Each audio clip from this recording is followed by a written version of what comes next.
Welcome back to Sipututan Trivecast.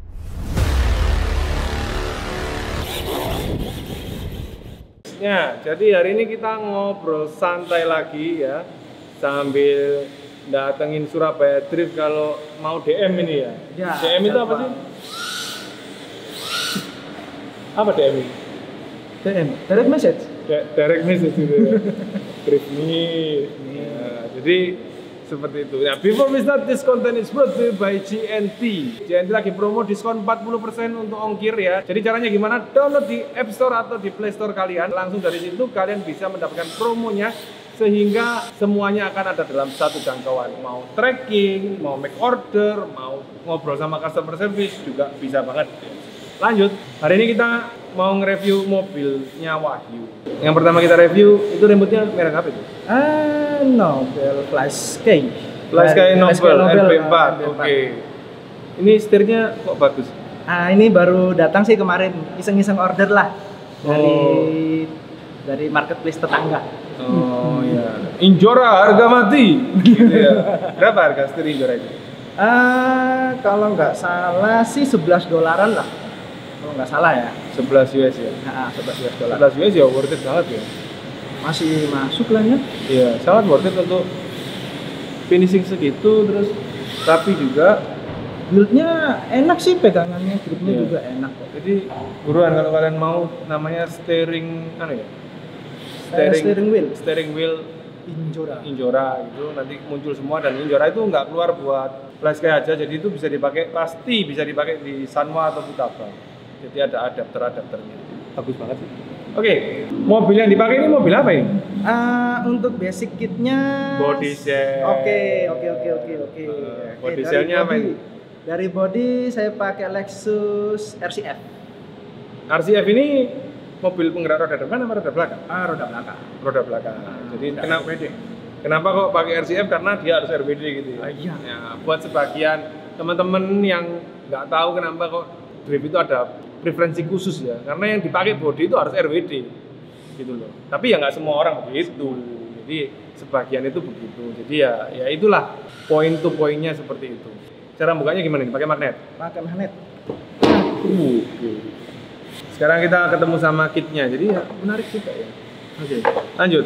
Sasis, pakai sasis apa ini? Untuk sasisnya saya pakai RD RDX ya. Rev DRDE itu, waduh. Jadi kita sama gitu ya. Sasisnya ya. Hampir sama lah ya. Sama sih. Cuman ya. ada perubahan lah. Oke, siap. Jadi dia pakai RDX ya. Jadi RDX itu salah satu kit ya baru lah ya, happening banget. Kenapa? Karena kit ini unik ya. Buat kalian yang profesional ya mungkin kalian udah tahu ya. Cuman untuk sebagian orang yang berpikir skeptis, di sini kita sama-sama belajar sebenarnya ya. Karena kit ini juga developnya itu banyak. Ya, jadi ada sedikit perubahan yang bisa memungkinkan kit ini sebenarnya itu nggak repot untuk setup sebenarnya gitu ya. Betul. Kit ini simple, easy to setup, dan hasilnya itu beda banget. Saya pakai RDX, Wahyu juga pakai RDX. Tapi Wahyu bawa mobil saya nggak bisa, saya juga bawa mobil Wahyu nggak bisa.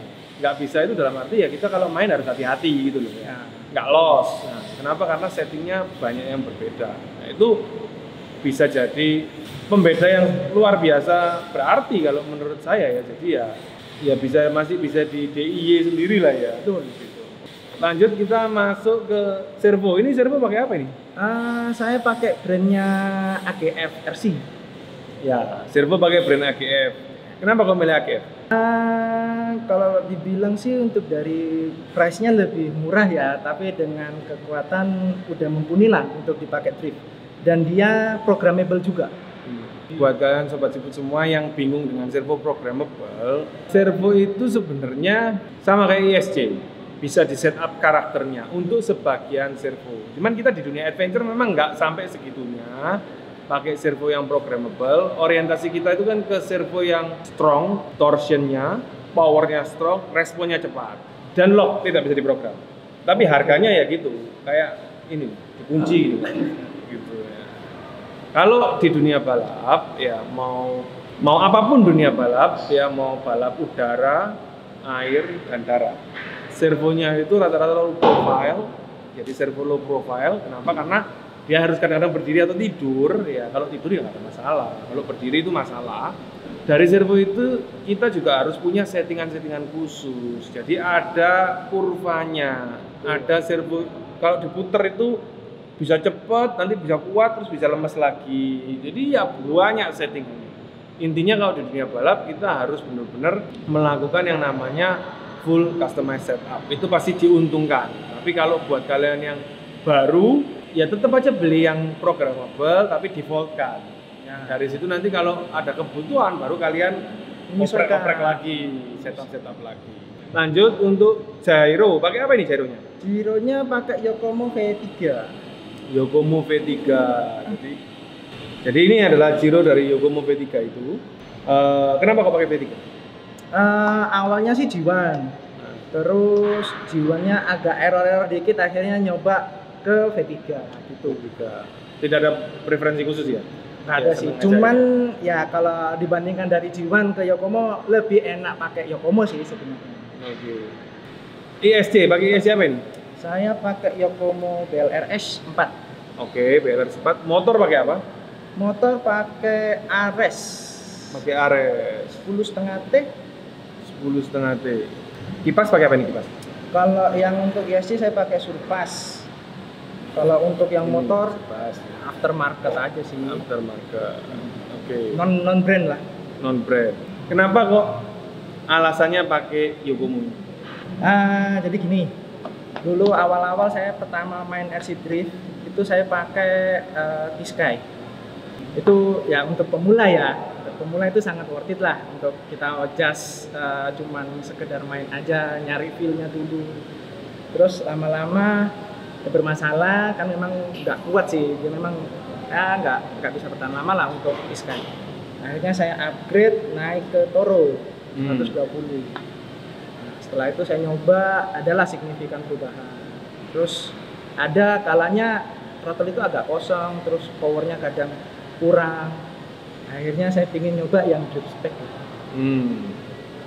Jadi salah satu kenapa kok drift spec itu jadi pilihan ya. Jadi drift spec itu menawarkan settingan default yang udah pasti enak untuk drift. Itu mudah. Jadi kalau kalian tanya bisa nggak ISC balap itu dijadikan ke drift, bisa asal kalian bisa settingnya. Nah cuman di defaultnya kalau drift itu sudah enak. Apa yang disebut enak? Disebut enak itu adalah smoothness dari throttle dan jeda ya, kekosongan gas, kekosongan power electric manajemennya itu bagus, sehingga dari situ memang benar kalau ISC drift itu dinyatakan membuat grip bertambah, itu benar karena settingan itu. Nah kalau kita pakai settingan variabel yang bukan drift spec, kita kalau nggak bisa settingnya akan terjadi yang namanya loncatan listrik di dalam ISC. Itu yang membuat kayaknya itu kok kayak kosong gitu ya. Jadi manajemen dari baterai ke ISC itu tidak tepat gitu ya, bukan salah, tidak tepat, karena kalau dibenerin sebenarnya bisa. Cuman ya itu yang membuat kita jadi merasa kosong, kayak ngeslong gimana gitu. Jadi itu kurang nyaman. That's why kenapa banyak orang pakai drift spec ya. Kalau saya boleh saran ke kalian semua ya, kalian beli aja yang drift spec. Betul. Nah, kalau kalian andalan memang jago setting ya, jangan pakai yang drift spec bro, pakai yang balap beneran. Kenapa? Karena beberapa drift king yang senior nggak mau pakai drift spec. Alasannya karena ampere kurang. Nah, jadi seperti itu. Nah itu sebenarnya pilihan sih sob. Jadi itu sesantainya kamu setting aja. Dari situ nanti bisa kamu pelan-pelan kamu aturin. Tapi kalau kamu noob yang seperti kita ini, noob abadi ya. Pakai yang ada tulisannya drift, pakai yang drift aja, gampang kan gitu. Sampai ke dalam sebuah kesimpulan. Gaya nyetirmu itu sebenarnya kayak apa sih? Kalau gaya nyetir saya pribadi ya, lebih ke agresif sih. Chaser juga? Iya, lebih agresif. Chaser. Seorang chaser itu kan butuh flag yang sangat tinggi ya. Kalau RDX ini flagnya tinggi banget ya. Bukan karena saya pakai RDX, karena memang RDX ini flagnya tinggi. Dia pakai reinforce juga plastiknya, jadi memang dia itu bisa ngepet gitu. Ngepet itu ya kalau jadi chaser itu galak gitu chasernya. Gitu. Maksudnya maju. Dari situ memang kitnya pemilihannya benar. Apakah memang kamu sudah tahu drive driving stylemu baru beli ini atau kamu menyamakan ke mobilmu? Pertama sih ya belum tahu sih, style saya belum tahu awalnya. Yang pertama awalnya saya bukan pakai ini sebenarnya. Pakai apa? Saya pakai Sakura D5MR. Sakura D5MR itu rigid? Rigid sih, rigid banget. Cuman untuk style saya kurang di situ. Terus masih banyak harus penyesuaian lagi. Tuh, akhirnya gak lama itu aku jual. Akhirnya gantilah ini. Inilah. Jadi itulah pentingnya mengetahui driving style. Jadi bukan suka ya, tapi nyaman. Caranya gimana? Datang ke komunitas ya. Lihat yang ini nyetirnya bapak-bapak banget ya, melo-melo banget, slow ya, smooth, kipok-kipok gitulah ya, slow gitu ya. Kalau yang satunya ini boxing banget. Nah, maksudnya boxing itu fighter, jadi agresif. Kalian bisa lihat itu ketika melakukan menentukan drift angle ya. Ambil angle itu dia buka throttling wak wak wak wak, itu berarti agresif. Kalau dia itu narik itu berarti dia smooth. Kalian nyaman yang mana? Kalian lihat, jangan kalian tanya, kalian lihat dua orang itu, kalian cari mangsanya, ketemu si A dan si B, oke. Dua-dua sudah enak mainnya ya. Kalian permisi lah join ke komunitasnya, kalian bilang, "Om, saya nonton di Cipudukan, disuruh cari tahu driving style, boleh nggak saya pinjam RC-nya?" Kalau memang ada anggota komunitas baru, ya, kamu bersedia minjemin nggak? Bersedia. Pokoknya kalian tahu diri lah ya. Tahu diri itu jangan semua butuh bro ya. Semua butuh bro ya. Agak gimana gitu loh ya. Di situ nanti kalian akan menemukan feel kalian nyaman yang mana. Bukan suka ya, tapi nyaman yang mana. Nyaman. Begitu kalian nyaman, itu tidak ada yang salah dengan dua performa, itu tidak ada yang salah. Kalian tentukan dan itu sebagai pintu masukmu, betul, menuju ke pembangunan kit yang kalian inginkan. Kenapa? Karena dari situ kalian akan menghemat banyak budget dan kalian nggak akan yang namanya itu miskomunikasi gitu ya, atau kayak misleading gitu loh. Maksudnya salah beli gitu loh ya. Dalam artian zamanku dulu keblowo. Kalau orang Surabaya ngomongnya keblowo ya, intinya gitu. Apa itu ngomongnya, misimprestasi apa interpretasi ya, wis pokoknya itulah ya. Jadi dari situ nanti kalian tinggal tanya ya toh, tuduhnya bagaimana. Kenapa saya ingetin baik-baik, kit ya, sasis mau stiff mau flag itu sama-sama bisa diflagkan, sama-sama bisa dirigidkan. Tapi untuk sasis flag ngerigidkannya itu duitnya banyak. Untuk sasis sebaliknya ya, untuk sasis rigid kalau mau di-flagin duitnya juga habis banyak. Nah, ngapain kita spend untuk sesuatu yang nggak perlu? Mendingan tentuin pembawaanmu, dari situ duitnya yang mau kamu spend untuk itu buat upgrade elektronik. Betul. Itu lebih bener gitu loh, daripada kamu akhirnya barbar semua mau beli ya nggak maksimal ya, akhirnya sasisnya dijual gitu loh. Iya. Nah, itu kan sangat apa ya istilahnya, itu sangat menyedihkan lah. ESC juga berpengaruh. Ada beberapa orang yang punya preferensi khusus kalau pakai ESC. ESC ini sebaiknya untuk ini. Cuman rata-rata orang yang reaktif mainnya itu ESC-nya Yokomo. Betul, Yokomo. Ya, seperti itu. Oke, Sob. Kamu kan main drift udah berapa tahun? Dulunya sih CS ya. CS cuman bertahan 1 tahun. Itu dari 2012 kalau nggak salah. Dari 2011 sampai 2012. Oke, setahun. Habis setahun. Terus gak main lagi? Habis itu vakum, udah gak main lagi, soalnya udah mulai berkurang lah komunitasnya. Terus habis itu baru mulai main lagi tuh tengahan 2022 kalau nggak salah. 2022 ke 2023 sekarang, anggap aja 2 tahun lah ya. 2 tahun menekuni olahraga ini. Tentukan nilai 1 sampai 10, rate 1 of the 10. Nilai kepuasanmu atas kit ini sesuai dengan driving stylemu. Kita nggak ngomongin duit ini. Oke. 1 sampai 10 nilainya berapa? 8,5-an lah. Oke, 8,5. Dari kit RDX ini sudah cocok sama kayak menyetirmu yang agresif. Kamu kasih 8,5. Berarti kamu masih mau melakukan upgrade. Betul, masih melakukan Upgrade apakah yang ingin kamu lakukan? Motor. Salah apa motor ini? Kurang mahal gitu. Dia sih, bukan terlalu kurang mahal sih. Terus cuman dia kan speknya ini kalau aku nilai ya, ini lebih ke torsi sih sebenarnya. Oh, jadi kamu cari yang RPM?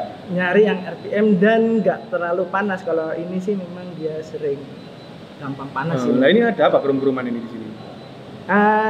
Kalau kerum-keruman ini sih dulu buat temperatur ini sih, buat ngaktifin kipas. Jadi ketika dia suhu 45 derajat baru kipas nyala. Yang betul kipasnya nyala terus kalau di dalam motor. Iya. Saking kan iseng. Iseng. Iya, keisengan saya itu loh. Jadi sama kayak halnya ini. Ini ada otak kecil ini. Ini ada keunikan ini. Apa otak kecil itu? Jadi gini ya. Ini saya cabut ya baterainya. Ya. Cabut baterainya. Kita tuker posisinya. Awal plusnya di sini ya.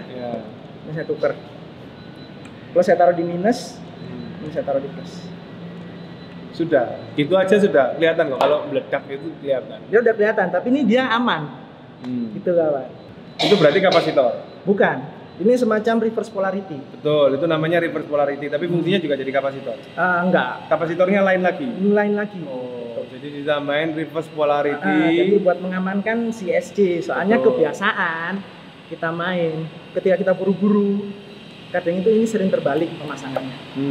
Dan ketika kebalik ya udah ya wassalam. Akhirnya ya kita belanja lagi sih. Betul. CSC. Karena yang reverse polarity itu di kompetitor ada di Equipment sama di Hobbywings. Benar. Ya, jadi itu sudah pasti reverse polarity. Memang perlu. Itu berapa harganya? Kalau ini sih masih handmade sih, masih belum diproduksi massal. Nambahin air nggak itu? Nyedot baterai nggak? Nyedot baterai enggak sih. Enggak ada sedotan baterai yang enggak. Kayaknya kita perlu pasang reverse polarity. Kenapa? Karena ya itu bahaya. Kalau saya cat ini. Ya. Terus ini saya cat. Supaya tahu kalau merah ketemu merah. Kan kadang kan ya kayak kawaning ini ya. Ya kan bolong gini ada 2. Iya. Kan kadang kita kalau buru-buru kadang kebalik gini ya. Betul. Ya udah masalah. Ya udah. Soalnya udah sering banyak makan korban sih ini. Ya, jadi ada 2 tipsnya ya. Yang pertama pakai reverse polarity, yang kedua bisa kalian tutup ya. Betul. Bisa kalian tutup jadi pakai satu saja. Dan yang terakhir tambahan dari saya cat. Jadi di baterai saya itu yang plus ini saya kasih merah, ini juga saya kasih merah. Jadi sudah kelihatan, begitu juga di kabelnya. Saya juga kasih warna merah. Thank you banget waktunya Sobat Wahyu. Ya, ke depan berarti kamu mau ambil motor ya. Iya. Rencananya motor apa? Lihat-lihat dulu lah. Lihat dulu, masih banyak perbandingan sih soalnya. Revet oke banget loh. Ruwet RPM-nya mempesona. Boleh lah, cuman lihat kantong dulu lah ya kan. Lihat. Oke. Ya, kalau kamu mau revet juga apa-apa, nanti aku tak ganti flex gitu ya.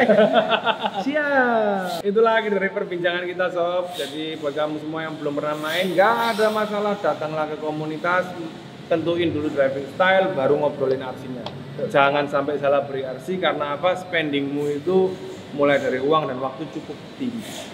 Sampai ketemu lagi di konten berikutnya. Buat kamu semua yang baru nonton, pastiin kamu subscribe, nyalain lonceng biar gak ketinggalan update-nya, and leave a comment for everything you want to ask. Dari Surabaya RC Drift Community, sampai ketemu lagi di episode drift berikutnya. Bye bye.